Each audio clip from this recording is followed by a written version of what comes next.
Amita life and living रो आपण मानक आज स्वागत करुच्ची।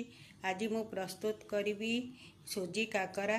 से मु रखी सुजी 400 ग्राम, दही छेना 250 ग्राम, गोटे फाड़ नड़िया को कोरिकी रखी, किछि गुड़ रखी, पान महुरी रखी, 2 चामच लुण रखी।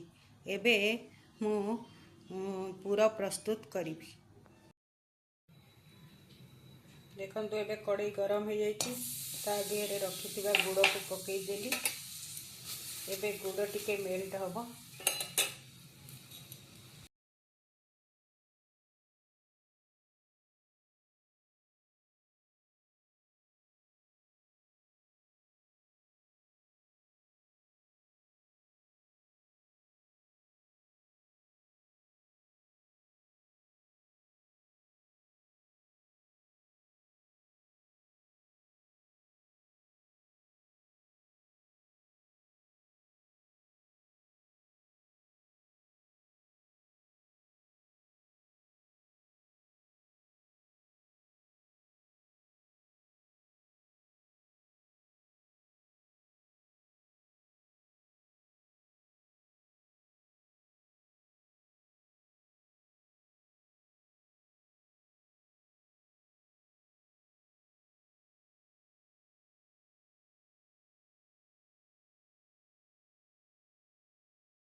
देखु एबे मोर पानी फुटी जाए रखी पान मोहरी की मु पकईदेली।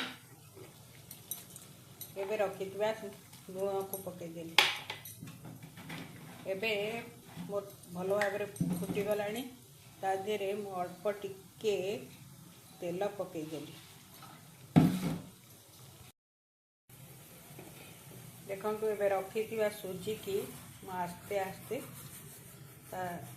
गरम पानी रे पकईदेली।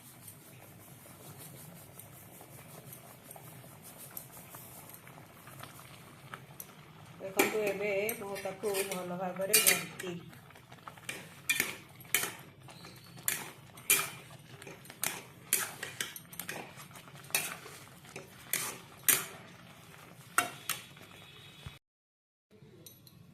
देखु एबे मोर जंतुणी प्रस्तुत हो जाइए। मुझे ताकू ठंडा करने को किसी समय ठंडा हो सारा पर मु ताकू गढ़ी काकरा प्रस्तुत करी। देखु एबे मोर खली प्रस्तुत हो जाइए, पूर भी प्रस्तुत हो जाइए। एबे मु रखी खली की भल भाव चकटी देवी। देखु एबे मु ताकू ठंडा हो जाइए। एबे पानी पकईकी ताकू मु एबे भल भाव चकटी दूची।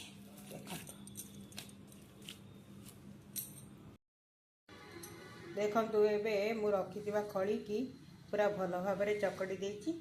एबे मु काकरा प्रस्तुत करी।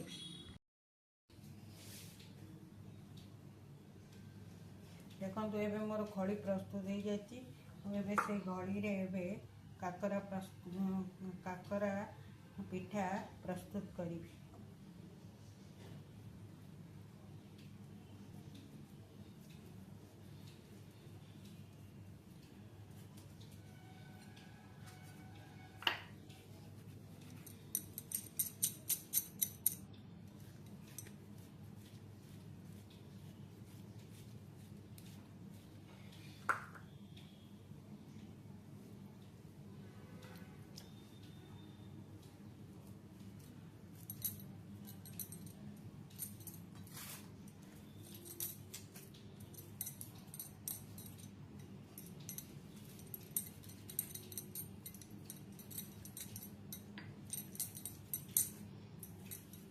देखते यही मो बर्तमान सब काकरा पिठा को प्रस्तुत करी।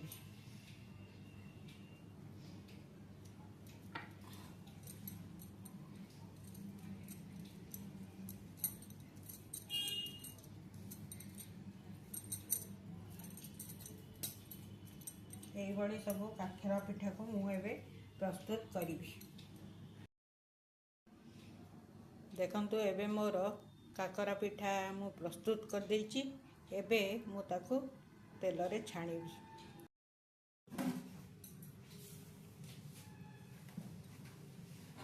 देखंतु एबे मोर कड़े गरम हो जाइछि। मु ता देरे किछि तेल पकई देली।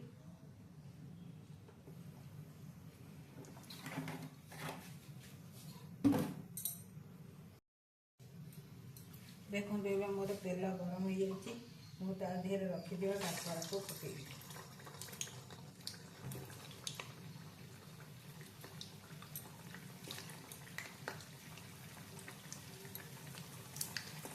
देखो एबे मु भल भाव काकरा को पकई देछि। एबे मु ता देरे काकरा को छाणीबी। देखंतु एबे मोर काकरा पिठा प्रस्तुत हो जाइछि।